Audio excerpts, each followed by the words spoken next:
હવાલા મારા બાળકો, chapter number 3 complete કરી લીધું આપણે. હવે એના જેડબલઈ અને નીટની સાથે જોડાયેલા કેટલાક સૂત્રો અને ત્યારબાદ જેડબલઈ નીટની સાથે સંકળાયેલા ભૂતકાળના એમસીક્યુ આપણે સોલ્વ કરીશું.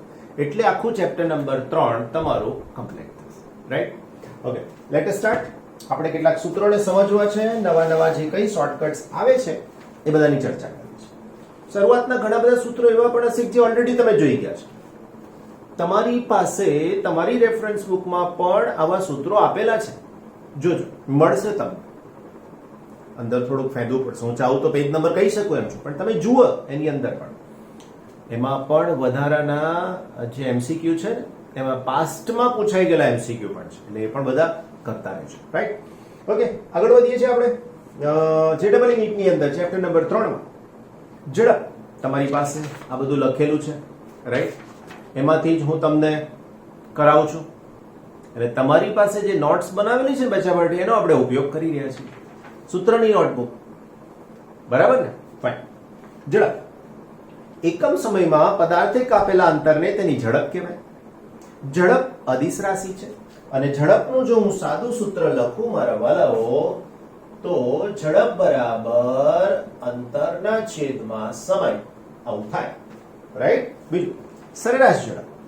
પદાર્થની પથ લંબાઈ એટલે કે કાપેલું અંતર અને તે માટે લાગતા સમયના ગુણોત્તરને સરેરાશ ઝડપ કહે છે. તો અહીંયા ઝડપની જગ્યાએ શબ્દ આવ્યો સરેરાશ ઝડપ. તો સરેરાશ ઝડપ બરાબર સૂત્ર થઈ શકશે પથ લંબાઈ અને એના છેદમાં સમયગાળો. રાઈટ?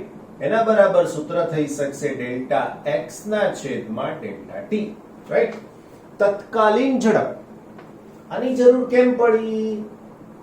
તો કે તત્કાલીન ઝડપની જરૂર એટલા માટે પડી કે સરેરાશ ઝડપ એ આપણને સમયની દરેક ક્ષણે એની ઝડપ કઈ રીતે બદલાય એની માહિતી નથી આપતું. એટલા માટે જ એની જરૂર પડી. તો કે તત્કાલીન ઝડપની સૂત્રની અંદર શું કરવાનું? તો કે આને જ લેવાનું. તત્કાલીન ઝડપ બરાબર limit delta T tends to 0. શું વાંચીશું? LIM. એનો મતલબ limit delta T tends to 0. એનો મતલબ કે સમયનું મૂલ્ય બહુ જ સૂક્ષ્મ લેવાનું. યાદ કરો, અહીંથી અમદાવાદ જવાની વાત કરતા હતા. 2 કલાક થાય, 2 કલાકની જગ્યાએ 1 કલાક 30 મિનિટ, 10 મિનિટ, 1 મિનિટ, 1 સેકન્ડ, સેકન્ડનો 10મો ભાગ, સેકન્ડનો 100મો ભાગ, 0.00001 સેકન્ડ, એવું લઈએ એને કહેવાય. તો હવે અહીંયા લખું ડેલ્ટા એક્સ ના છેદમાં ડેલ્ટા ટી. તો મારા વાલા ભૂલકાઓ, બચ્ચાઓ, ધોરણ 11 સાયન્સના, તો આ થઈ જાય ડેલ્ટાની જગ્યાએ ડી. ડેલ્ટા એટલે મોટો ફેરફાર કહેવાય ને, ડી એટલે નાનો ફેરફાર, સૂક્ષ્મ ફેરફાર. ઓકે માય ડિયર ફ્રેન્ડ્સ, નાઉ પદાર્થ સ્થિર, પેલા બાજુમાં મુખ્ય મુદ્દા છે એની વાત કરીએ. પદાર્થ સ્થિર કે ગતિમાન છે તેનો આધાર તેનું અવલોકન ક્યાંથી કરવામાં આવે છે એની પર છે. કેટલાક પદાર્થની સાપેક્ષે પદાર્થ સ્થિર લાગે પણ કેટલાકની સાપેક્ષે ગતિમાં લાગે. જેમ કે હું ટ્રેનમાં બેઠો છું, તમે પણ બેઠા છો, બંને એકબીજાને સ્થિર લાગીશું, પણ બહાર ઉભેલી વ્યક્તિને આપણે બંને ગતિમાં લાગીએ છીએ. ફરવા જઈ રહ્યા છે બધા એને. ઓકે, બીજું એક આલેખ નીચે જેવું આપ્યું છે. ડિસ્ટન્સ કવર્ડ ના છેદમાં ડિસ્પ્લેસમેન્ટ, પથ લંબાઈ અને સ્થાનાંતરની વાત કરે છે. સરેરાશ ઝડપના કેટલાક કિસ્સા. હવે આ દાખલાની શોર્ટકટ થઈ, ધ્યાન રાખજો. જો પદાર્થની ઝડપ કુલ સમયના અડધા સમય માટે v1 અને બાકીના અડધા સમય માટે v2 હોય તો પદાર્થની સરેરાશ ઝડપ. ધ્યાન રાખજો, પદાર્થને સ્થાન A થી સ્થાન B પર જવું છે. અડધું એટલે એક્ઝેક્ટ અડધું અંતર d/2 ને d/2. આના માટેનો સમય ઝડપ v1 અને આના માટેની ઝડપ v2 હોય. એક્ઝેક્ટ કીધું છે. સરેરાશ પદાર્થની ઝડપ કુલ સમયના અડધા સમય માટે v1 અને અડધા સમય માટે v2 હોય. ઓકે, આ d1 d2 ના લઈ શકાય કારણ કે ઝડપ જુદી છે, સમય સરખો છે. તો અહીંયા લખું સમય t1, અહીંયા લખું સમય t2. તો હવે આની સરેરાશ ઝડપનું સૂત્ર થાય v.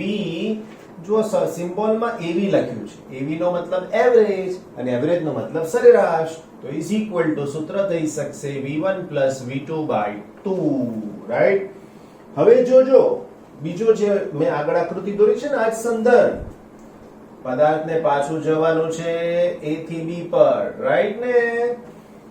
જો પદાર્થ અડધું અંતર V1 જેટલી ઝડપથી અને બાકીનું અડધું અંતર V2 જેટલી ઝડપથી કાપે તો હવે અહીંયા ધ્યાન રાખજો, D/2 અડધું, D/2 અડધું, V1 V2. તો હવે આના માટે VAV, V average is equal to, સૂત્ર બદલાઈ ગયું, 2V1 V2 upon V1 plus V2. આવી રીતના થઈ શકશે, રાઈટ ને? હવે આની પણ સાબિતી છે આપણી પાસે, પણ બધાની સાબિતી લેવા જશો ને અંતે તો સૂત્ર જ યાદ રાખવાનું છે, સાબિતી કોઈ પૂછવાનું નથી. આગળ મેં તમને કીધું હતું કે આ વર્તુળ છે, આ વર્તુળનું ક્ષેત્રફળ πr² છે. સાબિતીની જરૂર પડી હતી ક્યારે? તો કે ના સર, આ ગોળો છે, ગોળાનું કદનું સૂત્ર થયું 4/3πr³. સાબિતીની જરૂર પડી હતી ક્યારે? તો કે ના સર. તો એવા અમુક સૂત્રોની સાબિતી છે, આ બંનેની સાબિતી છે જ. ફિઝિક્સમાં આની પણ સાબિતી છે, પણ પછી આવા બધાની સાબિતી સાબિતી સાબિતી સાબિતી તો સૂત્રો ખોવાઈ જશે, સાબિતી એકલી રહેશે, શું કરશો? એટલા માટે આવા શોર્ટકટ્સ ને આપણે એમ જ સીધે સીધા ઉપયોગમાં લેવાના છે એવું કહી રહ્યો છું. સમજાવવાની કોશિશ બિલકુલ કરું છું. અહીંયા પણ અહીંયા પણ આકૃતિને તમારા મગજમાં રાખો એટલે એના ઉપરથી ગોઠવાતું જશે બધું. હવે ધારો કે તમારા આ કાગળ મેં તમને જે આપ્યા છે એમાં આકૃતિ નથી, તો તમે આને દોરી લો ખાલપુરથી, પછી તમારી સૂત્રોની નોટબુકમાં મૂકી દેજો એને, તો સહેલું થઈ જાય ને, મજા આવે પછી વાંચવાની, તમને તરત જ ખબર પડી જાય. ફાઇન. આના સિવાય એનું બીજું સૂત્ર પણ હું લખી શકું છું કે 2V average is equal to, સૂત્ર લખી શકું 1/V1 plus 1/V2. સાબિતી આની બિલકુલ શક્ય છે, ચિંતા ના કરશો. કિસ્સા નંબર 3. જો પદાર્થ શરૂઆતનું 1/3 ભાગનું અંતર V1 ઝડપથી, બીજું 1/3 ભાગનું અંતર V2 ઝડપથી અને ત્રીજું 1/3 ભાગનું અંતર V3 ઝડપથી કાપે છે તો હવે જવાનું છે તો A થી B જ, રાઈટ? અહીંયા એક ભાગ, બીજો ભાગ અને આ ત્રીજો ભાગ, રાઈટ? તો અહીંયા D/3 અંતર, D/3 અંતર, D/3 અંતર, અહીંયા V1, અહીંયા V2, અહીંયા V3, કરેક્ટ? તો હવે આની સાથેની જો હું વાત કરું તો મને આની અંદર V average is equal to 3V1 V2 V3 upon V1 V2 V2 V3 V3 V1. આવું થશે આપણી પાસે સૂત્ર. ધ્યાનથી જોજો, આના જેવું જ કંઈક થવાનું છે, બરાબર ને? Fine my dear. પાંચમું છે વેગ. પદાર્થે એકમ સમયમાં કરેલા સ્થાનાંતરને વેગ કહેવાય ને. વેગ સદિશ રાશિ છે, વેગ સદિશ રાશિ છે. એક પરિમાણ હોય ને તો બે જ દિશા શક્ય બને, ઉપર નીચે, જમણી બાજુ ડાબી બાજુ, આગળ પાછળ, આવી એક જ દિશા શક્ય બની શકે છે. તો હવે જો હું વેગનું સૂત્ર લખું તો વેગ બરાબર થાય સ્થાનાંતરના છેદમાં સમય, અને સ્થાનાંતરને તમે s સદિશના છેદમાં t અથવા તો ડેલ્ટા s ના છેદમાં ડેલ્ટા t. હવે તમે જોજો, આપણે જ્યારે આ ચેપ્ટર સમજાવ્યું હતું ત્યારે કીધું હતું કે આવું ઉપર સદિશ મૂકીશું નહીં, હાલમાં નહીં મૂકો તો પણ ચાલશે. આ શેની નિશાની થશે? સદિશની. જેની પાસે દિશા હોય એના માથા પર આવી નિશાની મુકાય. સદિશ રાશિ આગળનું ચેપ્ટર છે ને 4, એમાં એ જ આવવાનું છે. ફાઇન. ઓકે. તત્કાલીન વેગ. સરેરાશ વેગ પરથી સમયના ગાળાની જુદી જુદી ક્ષણે પદાર્થનો વેગ કેટલો છે તેની માહિતી મળતી નથી. તો સરેરાશ વેગની વ્યાખ્યામાં limit delta t tends to 0 લેતા સમય મળતા સરેરાશ વેગને તત્કાલીન વેગ કહે છે. t સમય મળતો વેગ. તો હવે મારે અહીંયા લખવું હોય ને તો લખાય કે તત્કાલીન વેગ બરાબર v is equal to limit delta t tends to 0 delta s by delta t is equal to ds by dt. સ્થાનાંતરનું સમયની સાપેક્ષે વિકલન વેગ આપે છે તત્કાલીન. પણ નોર્મલી આ શબ્દ લખતા નથી. વેગ એવો શબ્દ જ લખાય છે. આગળ મહત્વના મુદ્દા, મુખ્ય મુદ્દા છે ને એમાં સ્થાનાંતરમાં થતો ઘટાડો એ ઋણ સ્થાનાંતર નહીં પરંતુ વિરુદ્ધ દિશામાં સ્થાનાંતર બતાવે છે. જો કોઈ પદાર્થ આમ જતો હોય અને પાછો આવે તો એનું સ્થાનાંતર ઋણ કહેવાય. બીજું, જો પદાર્થની ઝડપ n ગણી કરવામાં આવે તો તેને તેટલા જ બળથી રોકવા માટે કાપવું પડતું અંતર n² ગણું થશે. સ્ટોપિંગ ડિસ્ટન્સ વાળું આવશે આની અંદર. રાઈટ? આગળ થિયરીમાં દાખલામાં સમજાયું છે સ્ટોપિંગ ડિસ્ટન્સ કેટલા ગણું થઈ જાય તેની વાત છે. રાઈટ? ઓકે. એના પછી નિયમિત ગતિ છે. અચળ વેગી ગતિ. સુરેખ પથ પર ગતિ કરતો પદાર્થ એક સરખા સમયમાં સમાન અંતર કાપતો હોય તો તે નિયમિત ગતિ કરે છે. એક સરખા સમયમાં એક સરખું અંતર, તો એને શું કહેવાય? નિયમિત ગતિ કરે છે. અથવા તો તે અચળ વેગી ગતિ કરે છે તેમ કહેવાય. એના પછી છે સરેરાશ વેગ. પદાર્થના ચોક્કસ દિશામાં સ્થાનાંતર અને તે માટે લાગતા સમયના ગુણોત્તરને સરેરાશ વેગ કહે છે. જો પદાર્થનું આરંભ બિંદુ અને અંતિમ બિંદુ એ જ હોય તો સરેરાશ વેગ 0 હોય. થિયરી યાદ કરો. એક્ઝામ્પલ સમજાયું હતું કે તમે ઘરેથી સ્કૂલે જવા નીકળ્યા છો, સ્કૂલથી પાછા ઘરે પહોંચો છો તો એને સરેરાશ ઝડપ હશે પણ સરેરાશ વેગ નહીં હોય. કેમ? તો કે પ્રારંભિક બિંદુ એ જ અંતિમ બિંદુ થઈ ગયું છે માટે. રાઈટ? Very good. પ્રવેગ. પદાર્થના વેગમાં થતા ફેરફારના દરને પ્રવેગ કહે છે. વેગમાં થતો ફેરફારનો દર એટલે શું વાલા બચ્ચાઓ? સમયની સાથે બદલાવાનું. રાઈટ? ઓકે. જો પદાર્થનો ચોક્કસ દિશામાં વેગ માટે થતા ફેરફારનો દર સમાન હોય તો પદાર્થ અચળ પ્રવેગી ગતિ કરે છે. એનો મતલબ કે પ્રવેગ 0 થી પછી 2, 4, 6, 8 એમ વેગ બદલાય અને એનો પ્રવેગ મળે તો એ પ્રવેગ અચળ છે એવું આપણે કહીશું મારા વાલા મિત્રો. ઓકે.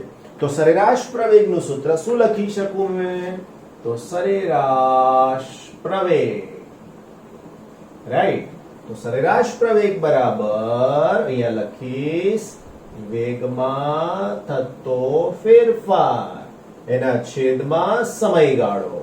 સમયગાળો લખવું હોય તો ડેલ્ટા વી ના છેદમાં ડેલ્ટા ટી. રાઈટ? ઓકે. તત્કાલીન પ્રવેગ. સરેરાશ પ્રવેગ પરથી સમયગાળાની જુદી જુદી ક્ષણે પદાર્થનો પ્રવેગ કેટલો છે તેની માહિતી મળતી નથી. સરેરાશ પ્રવેગની વ્યાખ્યામાં limit delta T tends to 0 લેતા ટી સમયે મળતા પ્રવેગને તત્કાલીન પ્રવેગ કહે છે. શું કરીશું? એ અહીંયા ક્યારેક INT લખવામાં આવે છે, અહીંયા પણ લખાય છે INT. આ INT એટલે ઇંગ્લિશ વર્ડ છે ઇન્સ્ટન્ટેનિયસ, ગુજરાતી છે તત્કાલીન. એવું અહીંયા વર્ડ છે ઇંગ્લિશમાં ઇન્સ્ટન્ટેનિયસ. રાઈટ? ઇન્સ્ટન્ટ, એકદમ અહીંયા ને અહીંયા, હમણાં જ એવું ઇન્સ્ટન્ટ. તો A ઇઝ ઇક્વલ ટુ લખી શકાય limit delta T tends to 0 delta V by delta T is equal to DV by DT. વેગનું સમયની સાપેક્ષે વિકલન પ્રવેગ આપે છે. વેગનું સમયની સાપેક્ષે વિકલન પ્રવેગ આપે છે એવું કહેવાય ને. ઓકે. અચળ. જો બાજુના મુદ્દામાં અચળ વેગી ગતિ કરતા પદાર્થ માટે બંને વેગનું મૂલ્ય અને દિશા બદલાતી નથી. અચળ વેગી ગતિમાં વેગ અચળ હોય તો વેગ પાસે બે રાશિ છે, મૂલ્ય પણ છે અને દિશા પણ છે. બે બાબત છે વેગ પાસે. તો વેગ અચળ હોય તો દિશા પણ ના બદલાય, મૂલ્ય પણ ના બદલાય. તમે એક સીધા રસ્તા ઉપર એક સરખી ઝડપે જાઓ તો વેગ અચળ છે. રાઈટ? જો સમય સાથે પદાર્થના વેગમાં વધારો થાય તો પદાર્થની ગતિ પ્રવેગી ગતિ. જો સમય સાથે પદાર્થના વેગમાં ઘટાડો થાય તો પદાર્થની ગતિ પ્રતિપ્રવેગી. કીધું તું યાદ છે? તમે વ્હીકલમાં પેલું જમણી બાજુ આવે છે આમ મચડો તો એન્જિન શું કરે છે? વ્હીકલને જ દિશામાં ધક્કો મારે જે દિશામાં ગતિ કરે. તો એને શું કહેવાય? પ્રવેગી ગતિ. સામે સ્પીડ બ્રેકર આવ્યો, બ્રેક લગાડી તો આ બ્રેક કઈ બાજુ બળ લગાડે છે? ગતિની વિરુદ્ધ દિશામાં. ગતિની વિરુદ્ધ દિશામાં. અને આવું જ્યાં થાય તો આવી ગતિને પ્રતિપ્રવેગી ગતિ કહેવાય. ઓકે, આલેખને સમજીએ આપણે ફરીથી પાછા. આગળ સમજાવી દીધા છે ને આલેખ, ફરીથી પાછા સમજવાની કોશિશ કરીએ. આખા ચેપ્ટરનું સરસ મજાનું રિવિઝન પણ થઈ રહ્યું છે. દેખાય છે ને? બહુ જ મજા આવે. જો તમે આગળનું બધું તૈયાર કર્યું છે ને તો અહીંયા તમને મજા પડી જશે. ઓકે મારા વાલા બચ્ચા પાર્ટી, આલેખની વાત કરી લઈએ બહુ ઝડપથી, કારણ કે ઓલરેડી આગળ શીખી ગયા છીએ. આલેખ સ્થાનાંતર વિરુદ્ધ સમયના આલેખમાં x અક્ષ પર સમય અને y અક્ષ પર સ્થાનાંતર લેવામાં આવે છે. એનો મતલબ કે અહીંયા લઈએ છીએ સમય અને અહીંયા લઈએ છીએ સ્થાનાંતર. બરાબર ને? ઓકે મારા વાલા ઉલકાઓ, અહીંયા ધ્યાન રાખજો. બરાબર. પહેલું, જો આલેખ આકૃતિમાં દર્શાવ્યા મુજબ, કઈ આકૃતિ? તો પહેલી બાજુમાં લખી રાખજો. આકૃતિમાં દર્શાવ્યા મુજબ x અક્ષને સમાંતર રેખા મળે તો પદાર્થ સ્થિર છે તેમ કહેવાય. આ આલેખ થઈ ગયો. સોરી, એકદમ સ્ટ્રેટ લાઈન બતાવવાની. તો આની અંદર વેગ બરાબર 0, હવે જેનો વેગ 0 એનો પ્રવેગ પણ 0. x અક્ષને સમાંતર એટલે સમયની x ને સમાંતર. તમે જે જગ્યાએ બેઠા છો એનો આલેખ આ પ્રમાણેનો હોય. બરાબર? એનો આલેખ આ પ્રમાણેનો હોય. આ પ્રમાણેનો મતલબ સમય સાથેનો વેગ બદલાશે નહીં, 0 રહેશે. 0 રહેશે તો પ્રવેગ પણ 0 જ રહેશે. બરાબર? ઓકે. બી, જો આલેખ આકૃતિમાં દર્શાવ્યા મુજબ x અક્ષ સાથે θ ખૂણો બનાવતો હોય તો પદાર્થ અચળ વેગી ગતિ કરે છે તેમ કહેવાય. બીજો આલેખ બતાવી દે મારા વાલા મિત્રો.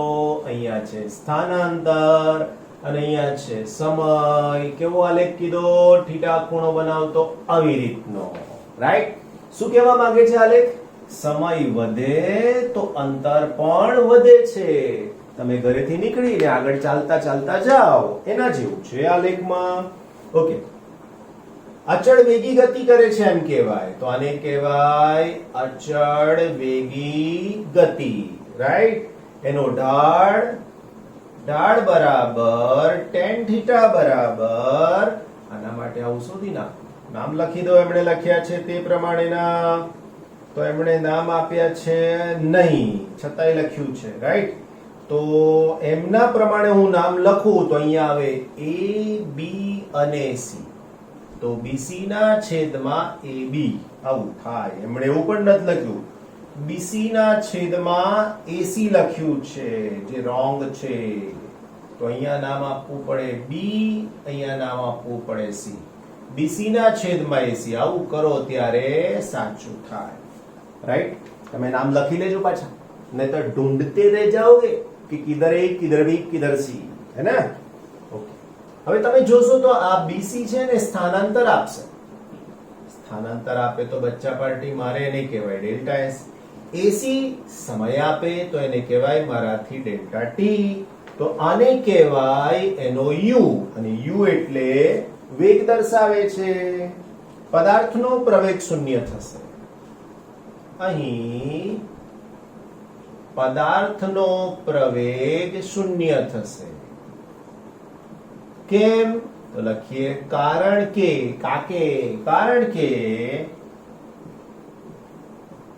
પદાર્થ અચળ વેગથી ગતિ કરે છે, માટે એનો વેગ અચળ છે, માટે પ્રવેગ શૂન્ય થાય. રાઈટ? જો આલેખ y અક્ષને આકૃતિમાં દર્શાવ્યા મુજબ S0 પાસે છેદે તો એનો મતલબ મારા વાલા ભૂલકાઓ હવે આલેખ આવો થઈ ગયો. સ્થાનાંતર અને અહીંયા આવશે સમય. હવે આ આલેખ આવો થઈ ગયો. તો હવે આ આલેખ માટે આટલું અંતર S0. રાઈટ? આ બાજુ સ્થાનાંતર છે, S લીધું છે, અને આનો આની સાથેનો ખૂણો થીટા બતાવ્યો છે. રાઈટ? તો આના માટે શું કીધું એમણે? જો આલેખ y અક્ષની આકૃતિમાં દર્શાવ્યા મુજબ S0 પાસે છેદે તો S is equal to S0 plus VT. આ સૂત્ર કેવી રીતે બન્યું ખબર તમને? જો ઝડપ તો અચળ છે જ, કારણ કે આલેખ સુરેખ છે. આનો ઢાળ એ એનો વેગ આપશે. વેગ u લખો કે v લખો કોઈ ફરક નહીં પડતા હે. t સમય છે, અંતર થઈ ગયું v into t, એટલે આ S0 એટલે અહીંયા તમે ઘરેથી નીકળ્યા, તમારા મિત્રના ઘરે પહોંચ્યા, તમને એના ઘરની બાજુવાળા કોઈક વ્યક્તિએ તમને જોયો, એટલે તમે ઓલરેડી આટલું અંતર કાપીને પહોંચી ગયા છો. પછી એ વ્યક્તિ તમને જતા જોવે છે, તો તમને 5 સેકન્ડ પછી ક્યાં જોશે?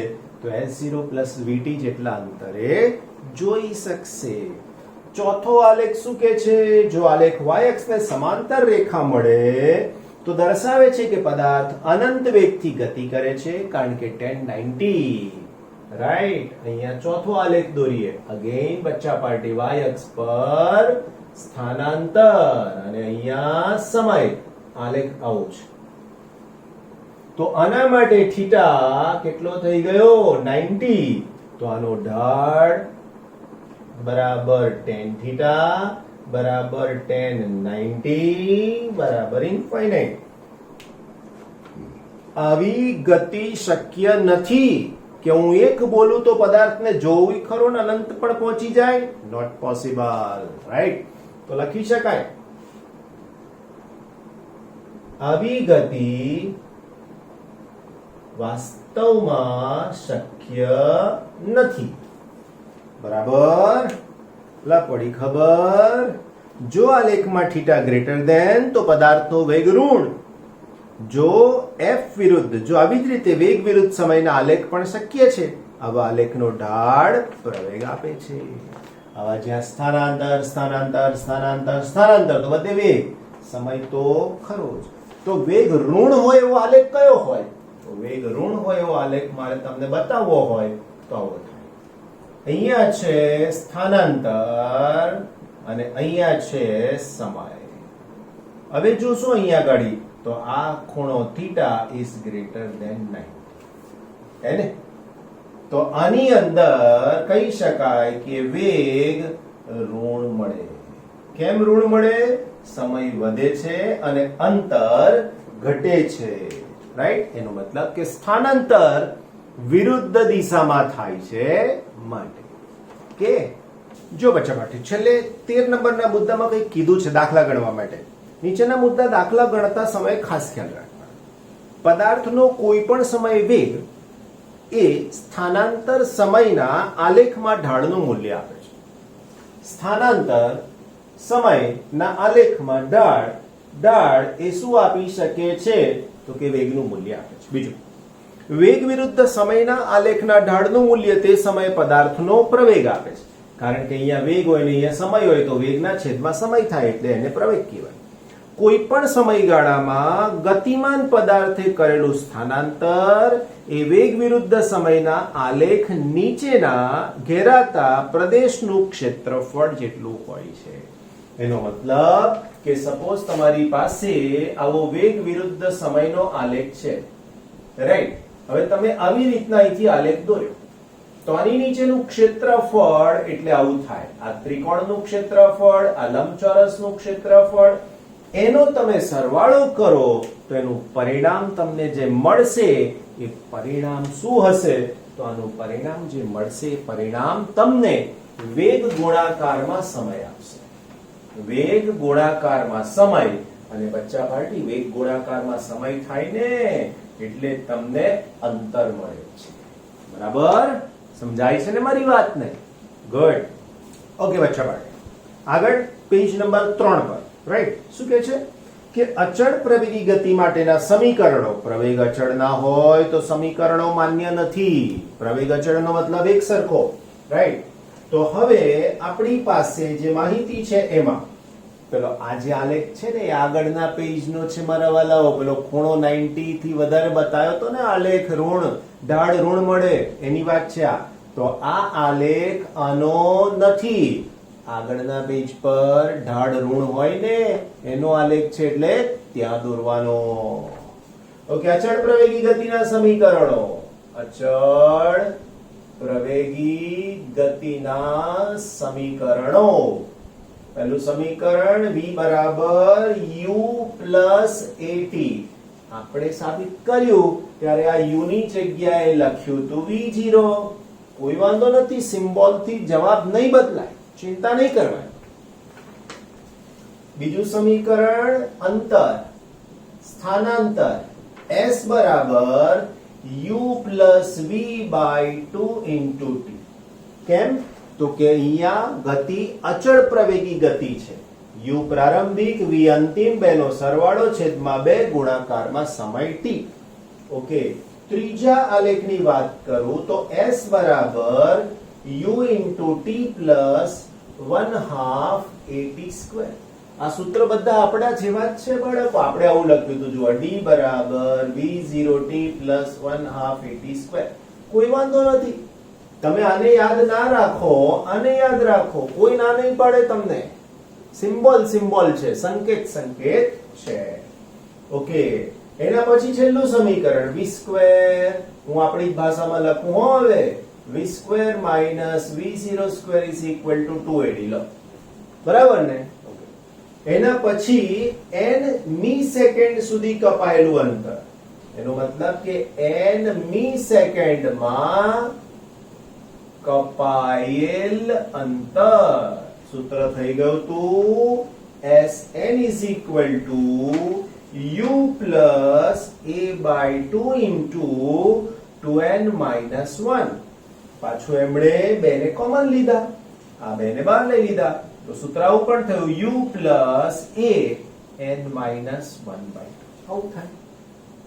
ઓકે, જો પદાર્થ સ્થિર સ્થિતિમાંથી ગતિ શરૂ કરે, ઝડપ વધે તો પ્રવેગ ધન અને ઝડપ ઘટે તો પ્રવેગ ઋણ. બાજુમાં લખ્યું છે મુખ્ય મુદ્દાની અંદર.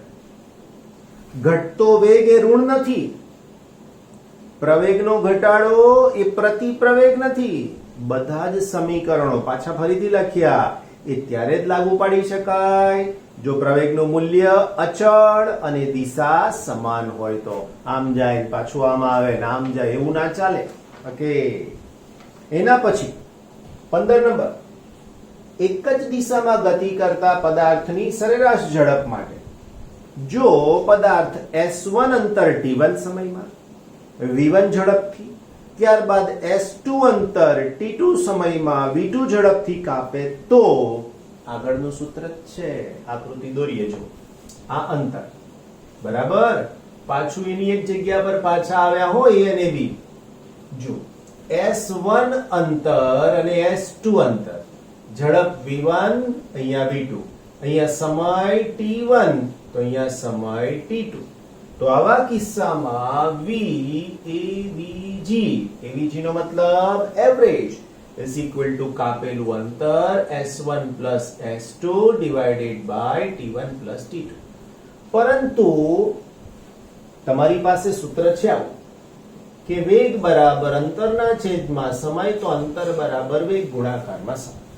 આની જગ્યાએ મારે કિંમત મૂકવી હોય તો v1 t1 v2 t2 ના છેદમાં t1 plus t2. આવું મારે કરવું પડશે, રાઈટ? તો માટે હવે હજુ આનું એક સ્વરૂપ તમને આપ્યું છે, જો, is equal to s1 plus s2 divided by s1 upon v1 plus s2 upon v2. તમને થાય કે આ કેવી રીતે આવ્યું? વાલાઓ, બિલકુલ ગણિત છે આની અંદર. આ s1 plus s2 માં આના ઉપરથી કિંમત મૂકી તો આ જ સૂત્રમાં હવે s1 s2 તો છે જ, સમયની કિંમત મૂકી તો સમયનું સૂત્ર શું થાય મને કહો આના ઉપરથી? તો આના ઉપરથી હું સમય લખું તો t is equal to d upon v થાય ને? આ d એટલે અંતર ને v એટલે વેગ, અંતરના છેદમાં વેગ, અંતરના છેદમાં વેગ. હવે આવું સામાન્ય તમારી જાતે વિચારો, તમારી જાતે વિચારીને આન્સર આપશો, એક આનંદ થશે, મજા આવશે. યસ, મને ખબર પડી કે આત્મસંતોષ બહુ જ અગત્યનો છે અને એના જેવું કામ ક્યાંય નહીં થાય. નાઉ માય ડિયર ફ્રેન્ડ્સ, આગળ વધીએ ને. જો પદાર્થ s by n અંતર v1 ઝડપથી, ત્યારબાદ s બાય n અંતર v2 ઝડપથી, ત્યારબાદ s બાય n અંતર v3 ઝડપથી અને છેલ્લે sn અંતર vn ઝડપથી કાપે તો v average is equal two v1 v2 up to vn ની સરેરાશ ઝડપ, આપણે તો ખાલી v1 v2 up to vn ની સરેરાશ ઝડપ n ના છેદમાં v average is equal two 1 upon v1 plus 1 upon v2 plus 1 upon v3 plus up to 1 upon vn. આ જ વસ્તુ છે મારા વાલાઓ, તમે આના ભાગ પાડો, 1 2 3 4 5 બધા સરખા ભાગ છે. તો હવે આ s બાય n થઈ ગયું, આ પણ s બાય n, આ પણ s બાય n, આ પણ s બાય n, અહીંયાની ઝડપ v1 v2 v3 v4 આવું જ છે બધું. તો એના માટેનો આ જવાબ થઈ ગયો. એના પછી 16 નંબરમાં ઓલરેડી સૂત્ર આગળ સમજી ચૂક્યા છીએ એકવાર.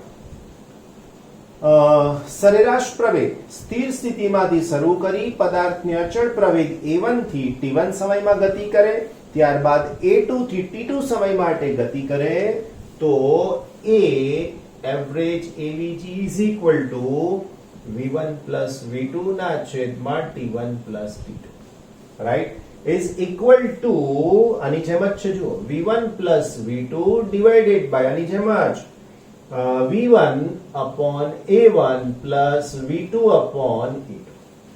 તમે કોક સર અહીંયા તો આવું છે ને અહીંયા કેમ આ બદલાય ગયું? ભાઈ સૂત્ર બદલાયું ને મારા વાલા. કયું સૂત્ર થયું જુઓ, તો કે પ્રવેગ 1 બરાબર v ના છેદમાં t.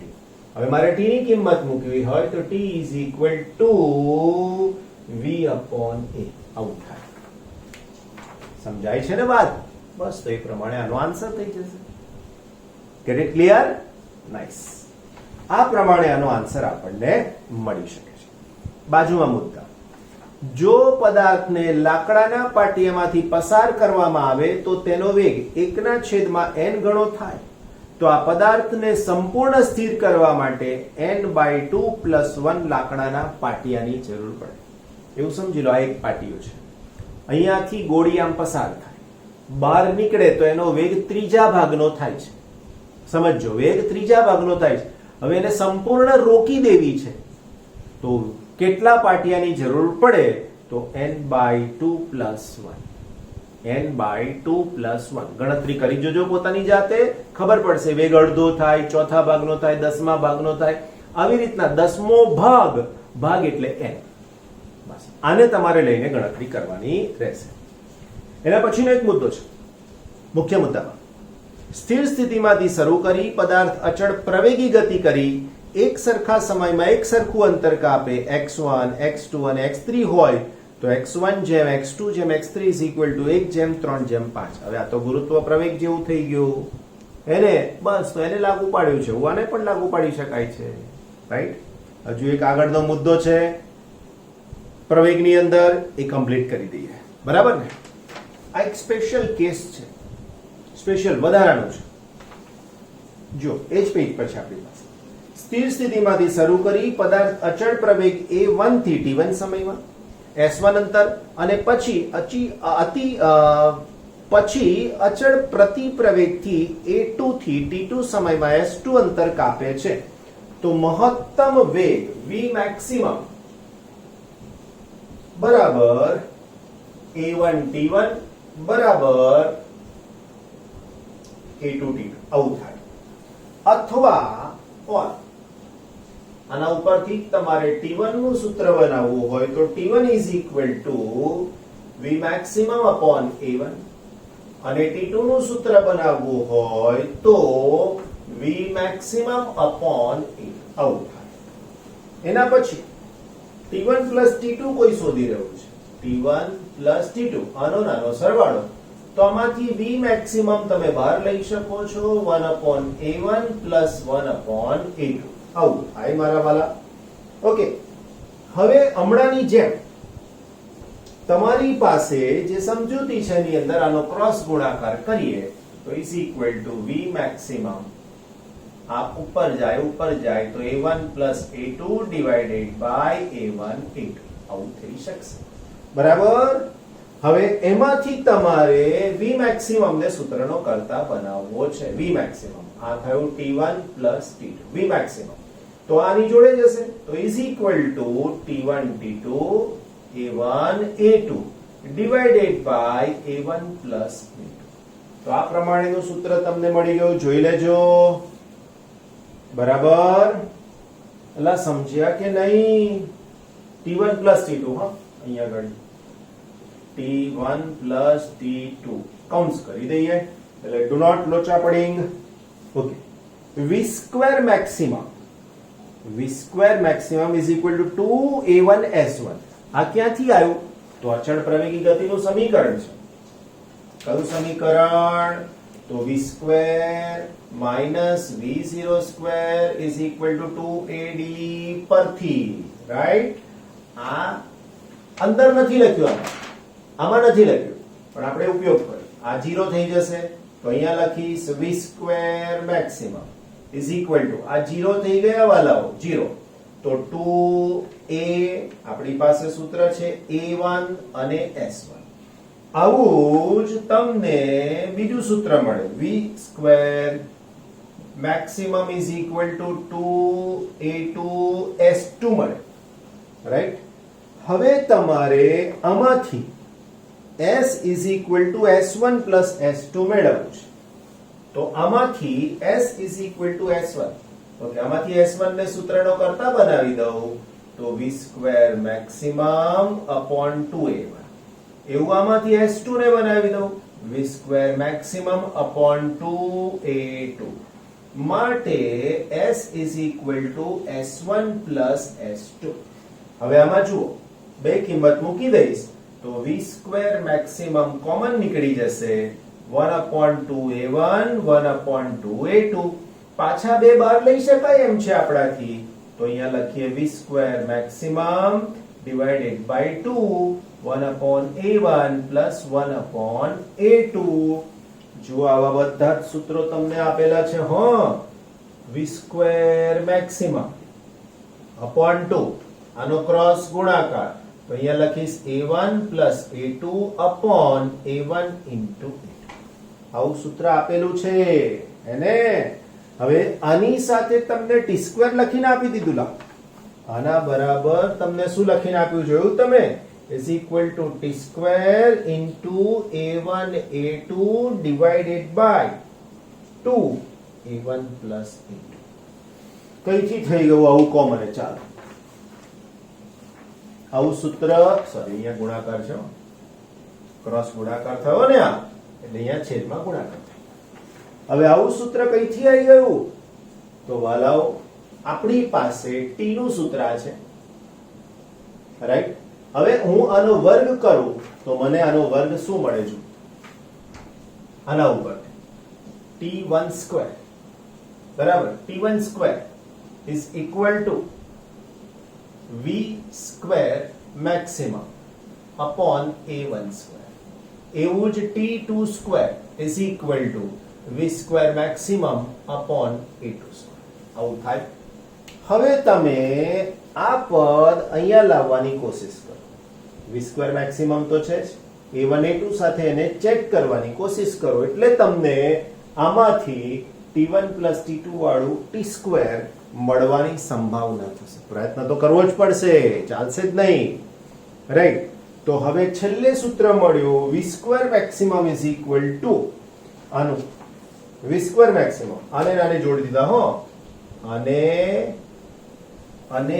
s1 plus s2 આના બરાબર આ સૂત્રનો ઉપયોગ કરો. જો હું લખું હો s1 plus s2 is equal to v square maximum divided by 2 a1 plus a2 into a1 a2.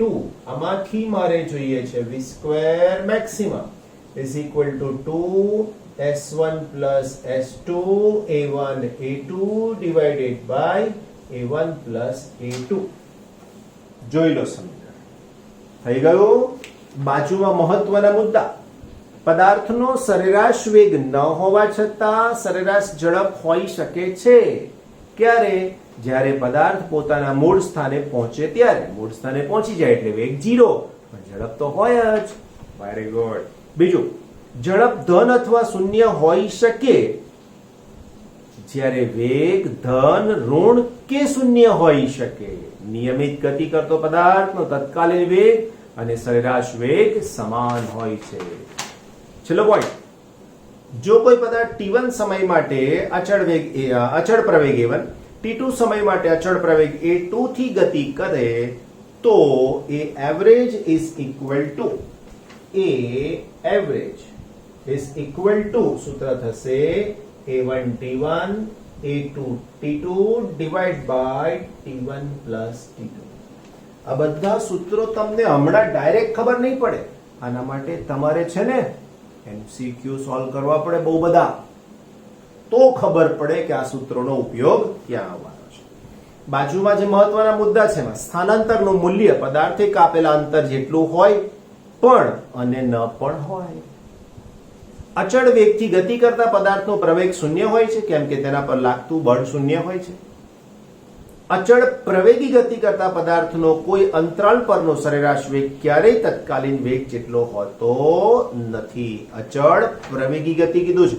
આ બધું મગજમાં ડાયજેસ્ટ કરવું પડે, વારંવાર રિપીટ કરવું પડે. એકવાર વાંચીને તમે તો સ્વામી વિવેકાનંદની જેમ એમ કહેવા માંગો કે બધું જ મને યાદ રહી જવું જોઈએ. ના થાય, શક્ય જ નથી. અને ઓછામાં ઓછું 10 વખતે રિવાઇઝ કરવું પડે તો તમારી ગ્રીપ આવે. તમે નાના હતા ને ત્યારે આ રિવાઇઝ બહુ જ કરતા હતા, રિવિઝન બહુ જ કરતા હતા. તમારા મમ્મી પપ્પા ભાઈ બહેન તમને બધા પ્રશ્નો પણ પૂછતા હતા મોડે, ત્યારે તમે આના જવાબ પણ સરસ રીતે આપી દેતા હતા. તો તે વખતે રિવિઝન થતું હતું. અત્યારે આનું રિવિઝન થતું નથી એટલે તકલીફ પડે છે. બીજી કોઈ જ તકલીફ નથી. બાકી ફિઝિક્સ જેવો સહેલો વિષય જ નથી. ગુજરાતી કરતા પણ સહેલો વિષય છે. તમે કહેશો કેવી રીતના? જોડણીના માર્ક્સ કપાય ગુજરાતીમાં, નહીં તો એ નહીં કપાય. ચિંતા ના કરો. Okay, take care.